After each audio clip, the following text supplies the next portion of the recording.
Há uma coisa incomum em cada avivamento que se passa. Os momentos de despertar espiritual e também os momentos de esfriamento, eles têm algo em comum. Porque o avivamento, ele é pegar algo que outrora esteve vivo, mas por algum motivo esmoreceu, e trazê-lo de volta ao seu funcionamento.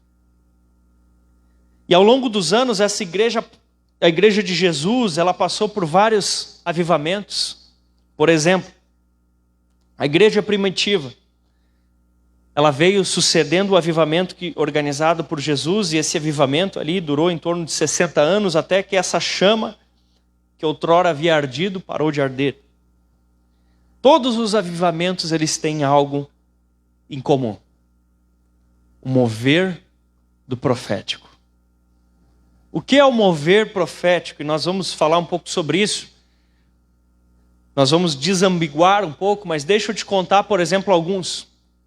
Jesus iniciou um movimento de avivamento, e em seguida o Pentecostes foi um movimento de avivamento, e aí começou a igreja. O mover profético de John Huss, que foi queimado por pregar o evangelho em 1415, num mover profético muito forte, e ele profetizou em 1415: vocês hoje estão queimando um ganso, porque o sobrenome dele significava ganso. Vocês hoje estão queimando um ganso, mas dentro de 100 anos vocês encontrarão um cisne.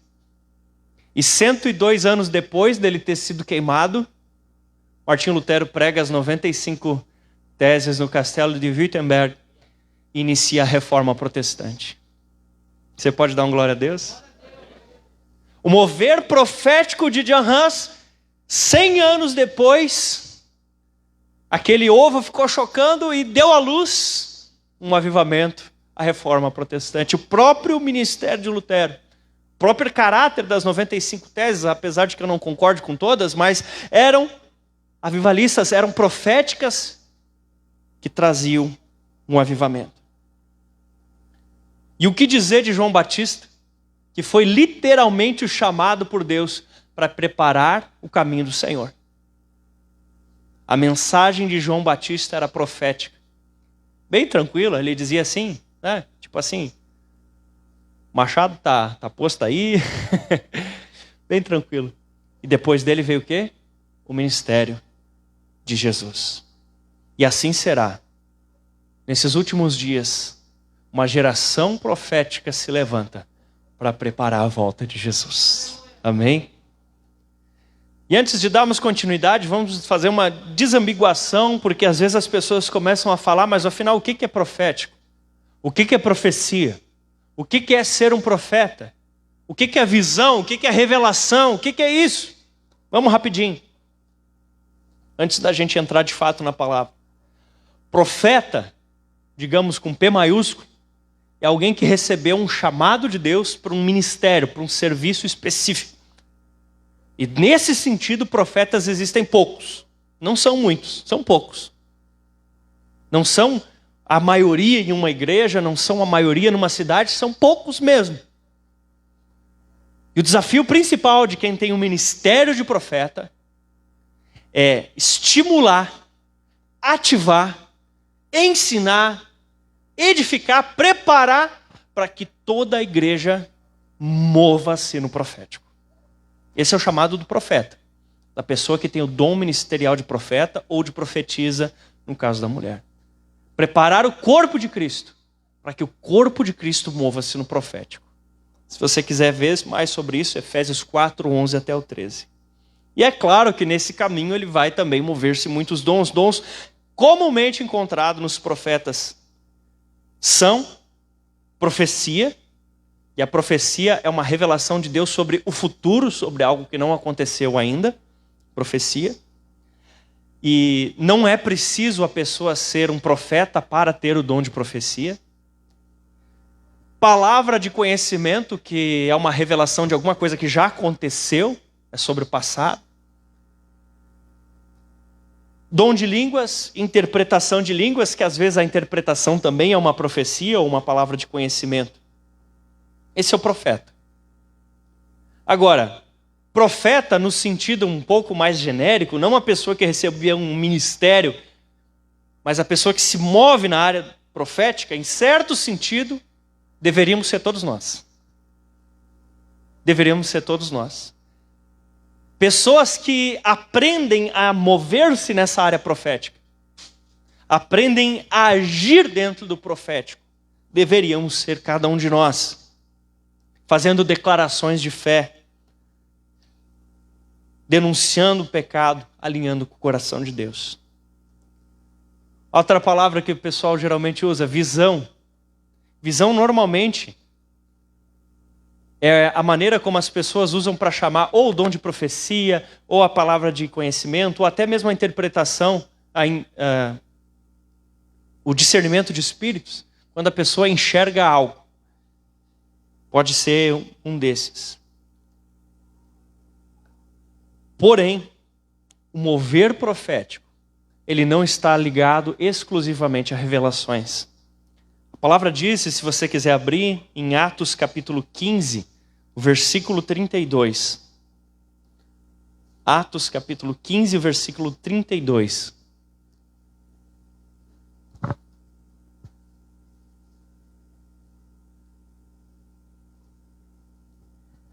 Diz assim: Judas e Silas, que eram profetas, encorajavam e fortaleciam os irmãos com muitas palavras. Mover profético tem entre suas finalidades encorajar e fortalecer. Amém? Encorajar e fortalecer. Um clássico, o livro do profeta Isaías. Se você pegar o livro do profeta Isaías, você vai ver que ele exorta o povo. Você vai ver que ele repreende o povo. Você vai ver que ele revela coisas do passado. Mas também você vai perceber que ele revela coisas do futuro. Que ele encoraja, que ele incentiva e que ele anima. Esse é o mover profético. Amém? Uma vez que a gente fez essa diferença, algumas funções do profético, que cada um de nós é chamado a viver dentro de um avivamento. Um que eu citei no domingo passado, Abacuque 3:2. Senhor, tenho ouvido a tua fama e me sinto alarmado. Se você quer ser um profeta, você precisa sentir o coração de Deus, ouvir o que se fala lá no céu e soar o alarme. Ouvir o que se toca lá no céu e soar o alarme. O profeta, ele sente o coração de Deus, ele escuta falar de grandes coisas que Deus tinha feito, Abacuque, e ele olha para o povo e percebe que o povo não está vivendo nada do que um dia viveu. Ele sente o coração e diz, o povo não está vivendo nada do que Deus queria que eles estivessem vivendo nesse momento. E aí ele fica indignado. E chega ao ponto que Abacuque já nem sabe mais se ele está sentindo a indignação de Deus ou a indignação dele mesmo, mas ele está indignado. E ele diz, eu me sinto alarmado. Ele fica indignado. Que o povo estava vivendo às avessas, o povo estava vivendo em pecado. Então ele clama, faz de novo. Faz de novo. Eu creio que antes desse anúncio que ficou escrito, ele deve ter feito esse anúncio muito no seu particular. E ele começa, faz de novo, faz de novo, faz de novo, faz de novo, faz de novo. Ei, você acha que nós já estamos vivendo tudo que Deus tem para nós hoje? Meu querido, se você acha que nós não estamos ainda vivendo tudo que Deus tem para nós hoje, você tem que ficar indignado. A começar com você mesmo. Você tem que ficar indignado. E não estou falando de descontente com Deus, nem inconformado no sentido de tacar fogo em tudo. Mas eu estou falando de indignado no sentido de dizer, eu tenho que fazer alguma coisa. Eu tenho que primeiro achar um jeito de tirar a trave do meu olho e eu viver tudo que Deus tem para mim, para que então eu possa ajudar a animar meus irmãos, para que eles também vivam. Porque quando a gente começa a fazer um fogo, se você bota o fósforo num lugar só, é uma velocidade até que tudo se incendeie. Mas se você é meio apressadinho, você bota um foguinho aqui, um foguinho aqui, um foguinho ali, e daqui a pouco aquelas 3, 4 chaminhas se juntam e bum! Tem alguma chama acendendo aqui? Ó, pode juntar aquela ali com essa, com essa. Amém? Aonde estão os profetas do Senhor que vão ficar indignados e vão dizer, faz de novo? Tem alguma coisa que você já viu acontecer nessa igreja e não viu mais da parte de Deus? Então está na hora de você abrir a sua boca e dizer, Senhor, faz de novo. Pode começar a fazer isso. Tem alguma coisa na sua vida de intimidade, de busca, de mover do Espírito, de evangelismo, de sei lá o quê? Tem alguma coisa que você já viveu em Deus que não tem vivido mais? Então você pode dizer, faz de novo. Diga, querido, faz de novo, Senhor. Faz de novo.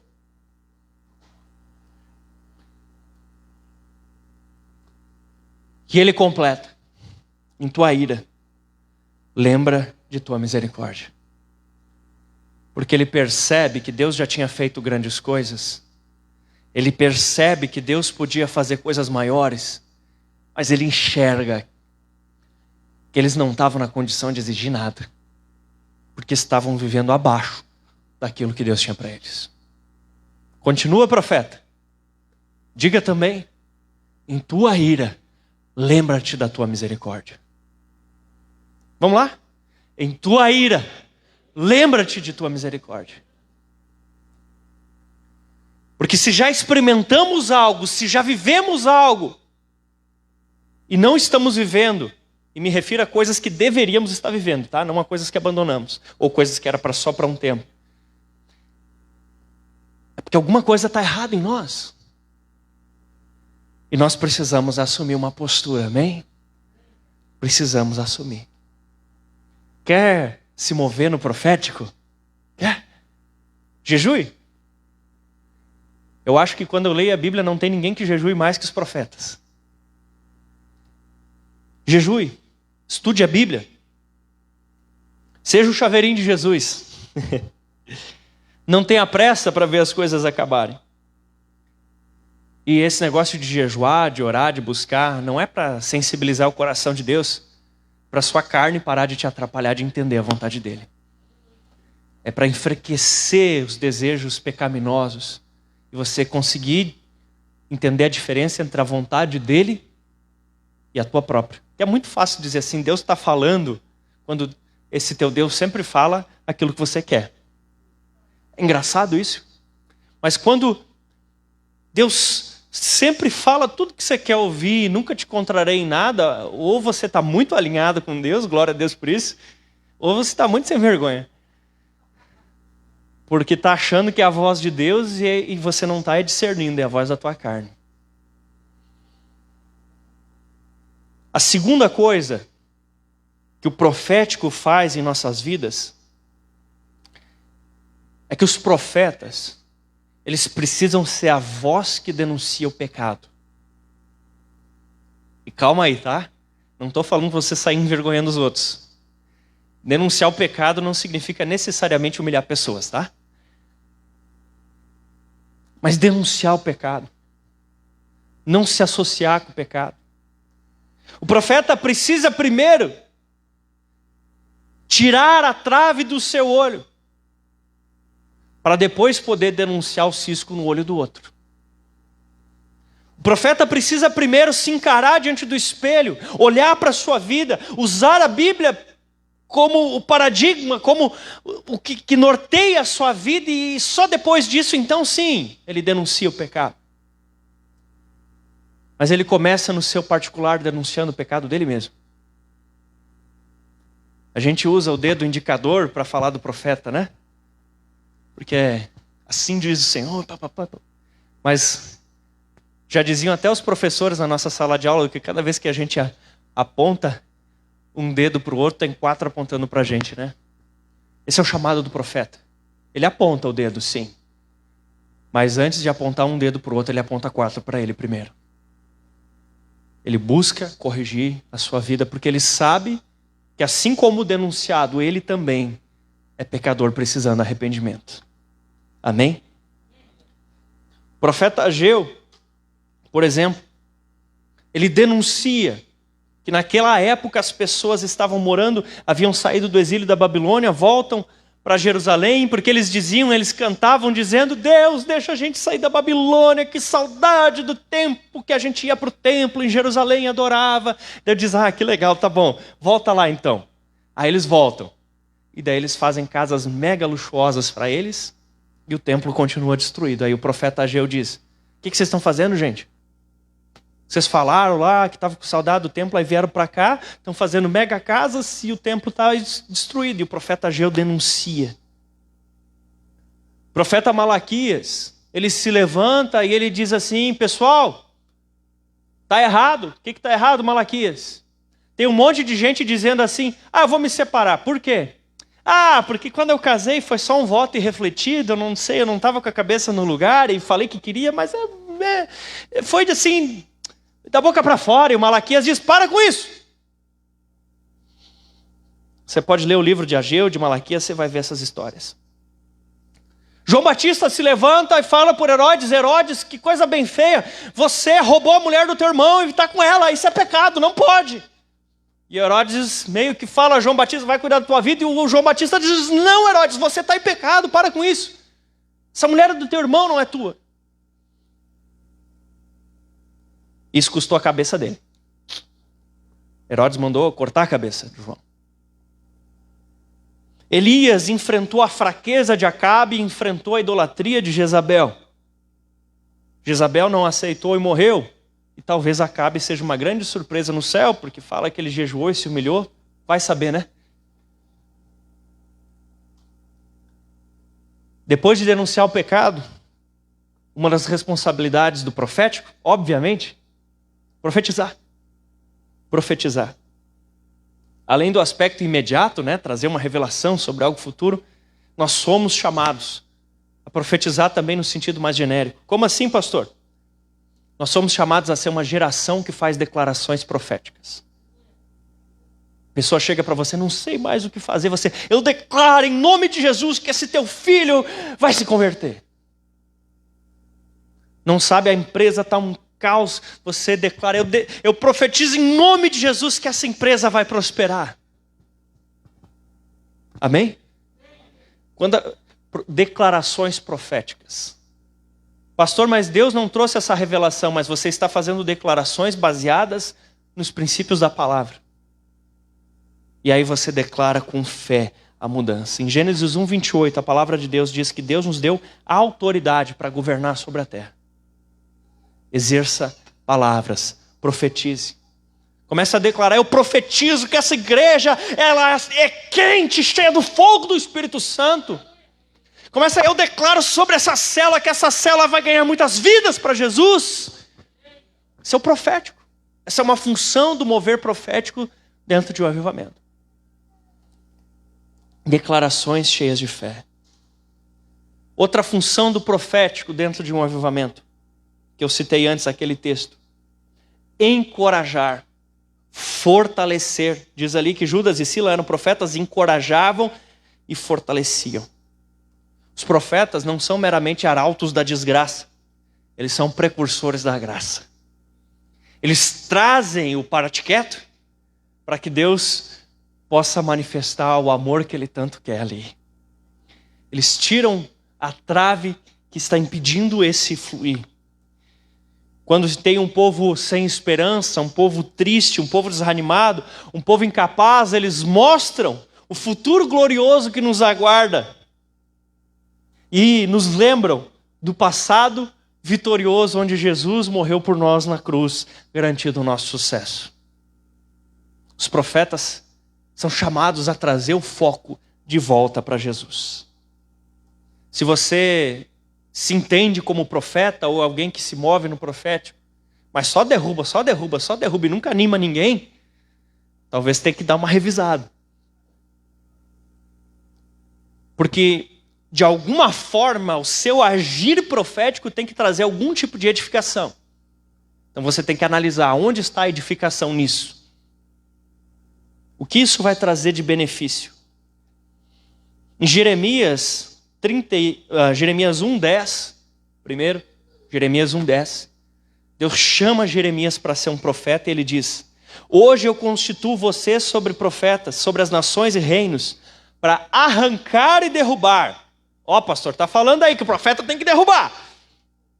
Para destruir e arruinar. Está vendo, pastor? Mais uma coisa ele falou.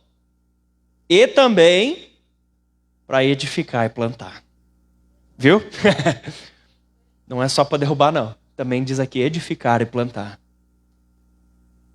Ele faz a limpa do que está errado, através da denúncia, do clamor, do enfrentamento.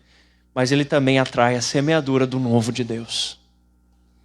E Deus repete essas palavras para o povo depois dizendo, no 31:28, como os vigiei para arrancar, para derrubar, para subverter, para destruir, para afligir, assim os vigiarei para edificar e para plantar. Primeiro Deus diz para Jeremias, eu vou usar você para quebrar tudo e depois para consertar tudo. E depois ele fala para o povo, ó pessoal, eu vou fazer isso, eu vou destruir tudo e depois eu vou consertar tudo. Mas para o povo ele não conta que ele ia usar o Jeremias para isso.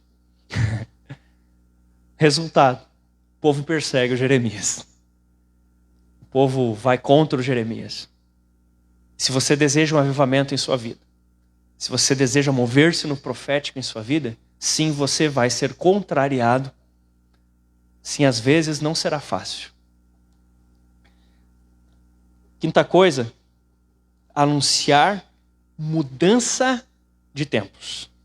Anunciar mudança de tempos. Lucas 22:69 diz assim, mas de agora em diante, o Filho do Homem estará sentado à direita de Deus Todo-Poderoso. Jesus mostra, eu estou apanhando, eu estou sendo perseguido, daqui a pouco vocês vão me botar numa cruz, mas depois de sair, eu vou sentar lá no trono de volta. Uma mudança de tempo. Em Lucas 5:10, Jesus diz também, não tenha medo, fala para o Simão, de agora em diante, você será pescador de homens. Profético marca mudança de estações em uma vida. Até aqui você era o Simão, você era uma cana verde. Você era assim. Você não tinha estabilidade. Você uma hora estava bem, outra hora você estava ruim.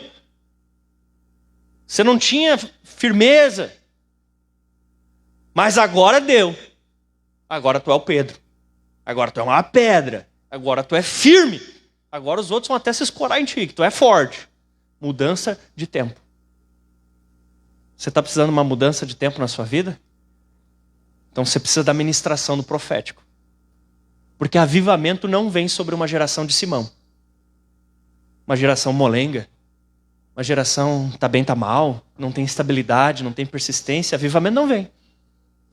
Aí o profeta Jesus, que Jesus também era profeta, ele vem e marca uma mudança de estágio. E diz, agora tu é o Pedro. Amém?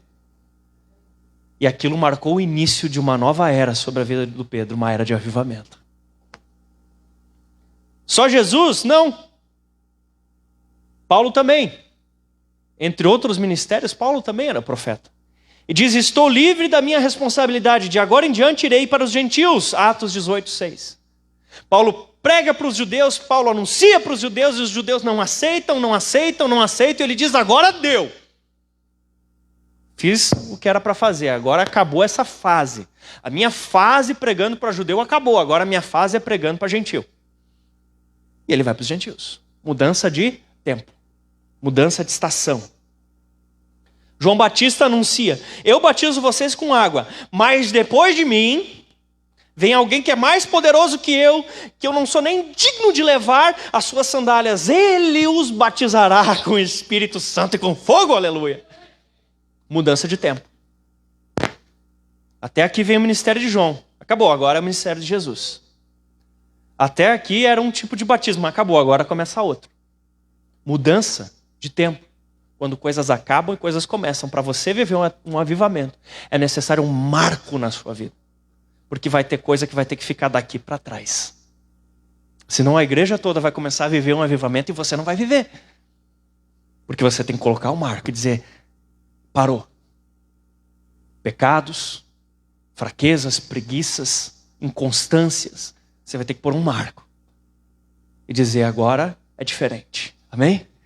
Diga para a pessoa do seu lado, agora é diferente.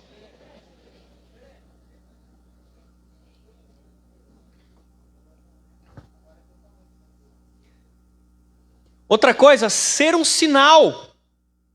Há momentos onde o profético precisa viver a profecia e não tão somente anunciar. Jeremias, diversas vezes, Deus dizia para ele, dorme em cima de um tijolo, dorme do outro lado. Ah, porque eu vou fazer assim assado com Jerusalém. Foge, faz um buraco e foge e sai correndo. Por quê? Porque eu vou fazer assim.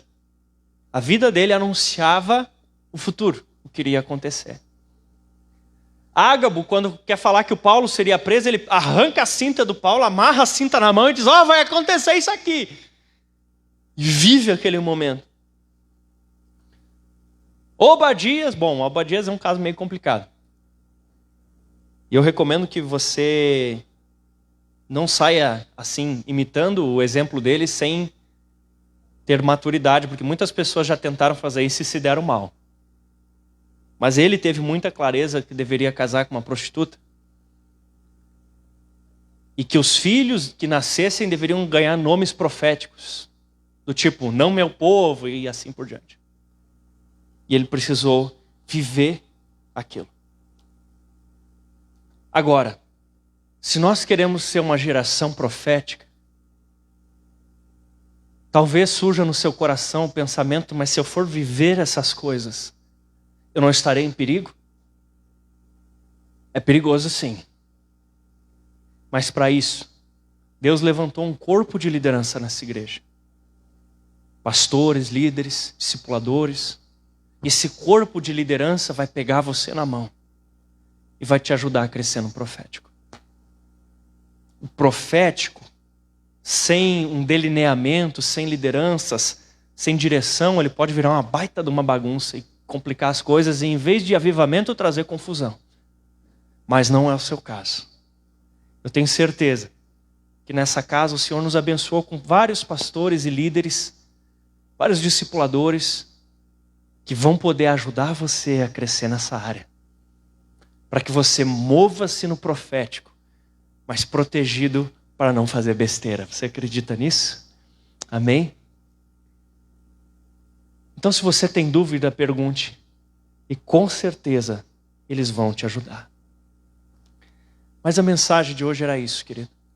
Eu quero saber, onde estão as pessoas que querem se mover no profético da parte de Deus? Amém.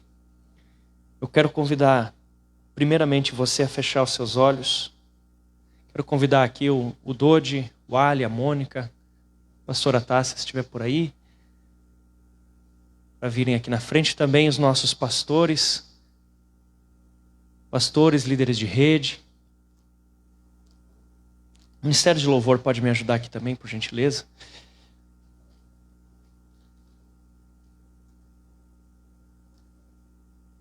Nós queremos orar por você nessa noite. Mas onde estão os inconformados com a frieza? Onde estão, querido? Tem alguém aí? Onde estão os inconformados com a frieza? Fale para o Senhor, eis-me aqui, Senhor. Onde estão os inconformados com a mornidão? Onde estão os inconformados com seus próprios erros, com a sua própria frieza espiritual? Onde estão? Onde estão aqueles sedentos de dizer, Deus, que hoje seja um marco na minha vida? Chega de ser Simão, é hora de virar Pedro. Harmonia, mas não faz a melodia. Onde estão aqueles que, além de receber a ministração do profético, Quero dizer, eu quero ser um sinal profético para essa cidade. Quero ver a fonte ser esse sinal profético. Esses que eu chamei podem se posicionar para ajudar a orar com as pessoas, por gentileza? Se posicionem aqui na frente. Estendam as suas mãos na direção da igreja. Pai, no nome de Jesus, nós abençoamos a tua igreja. Nós liberamos um tempo profético sobre a vida dos que estão aqui. Que haja denúncia do pecado. E não estou falando de humilhação de pessoas. Estou falando de transformação. Que haja mudança de fases. Que aqueles que estão letárgicos, parados, conformados, venham a voltar a caminhar. Que haja soado o alarme. Que nós possamos olhar para trás e ver se algum dia já estivemos mais quentes do que estamos hoje. E se estivemos, dizer: Senhor, eu lembro das tuas obras. Faz de novo em nossa geração as mesmas obras. Aqueles que se estão em pecado podem dizer: em tua ira, lembra-te de tua misericórdia. Eu quero pedir